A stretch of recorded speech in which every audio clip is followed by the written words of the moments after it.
ఈసారి వికారాబాద్ జిల్లాలో ఒక్క సీటు కూడా కాంగ్రెస్ పోకుండా పూర్తి స్థాయిలో మళ్ళీ గులాబీ జెండా ఎగిరే విధంగా చేసుకోవాల్సిన బాధ్యత, పట్టుబట్టి పనిచేయాల్సిన బాధ్యత మన మీదనే ఉన్నది. ఎందుకంటే ఏం కోల్పోయినరో మీకు తెలుసు, ఏం కోల్పోయినరో మీకు తెలుసు. ఒక రకంగా మనకు మంచి జరిగింది, ఒక రకంగా మంచి జరిగింది. ఎందుకంటే అప్పుడప్పుడు చీకటి చూస్తేనే వెలుగు విలువ తెలుస్తుంది, అప్పుడప్పుడు చీకటి చూస్తేనే వెలుగు విలువ తెలుస్తుంది. అట్లనే గుర్రం విలువ తెలవాలంటే గాడిదలను కూడా చూడాలి. ఇక నేను ఎవరు గాడిదని నేను చెప్పా, మళ్ళీ చెప్తే మళ్ళీ అదొక కథ.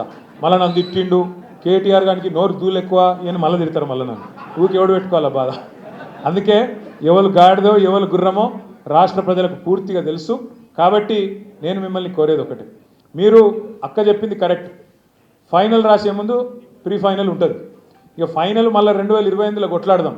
కానీ ఇప్పుడు ప్రీ ఫైనల్ మీ ముంగట్నే ఉన్నది. మోసం చేసింది ఎవరో మీకు తెలుసు, చేస్తూనే ఉన్నది ఎవరో మీకు తెలుసు. కానీ మన వరకే తెలిస్తే చాలది. మనం ఏం పని చేసినాం, వాళ్ళు ఎంత మోసం చేసిండ్రు, లెక్కలతో సహా ప్రతి ఇంటికి పోయి చెప్పాల్సిన బాధ్యత మన మీదనే ఉన్నది.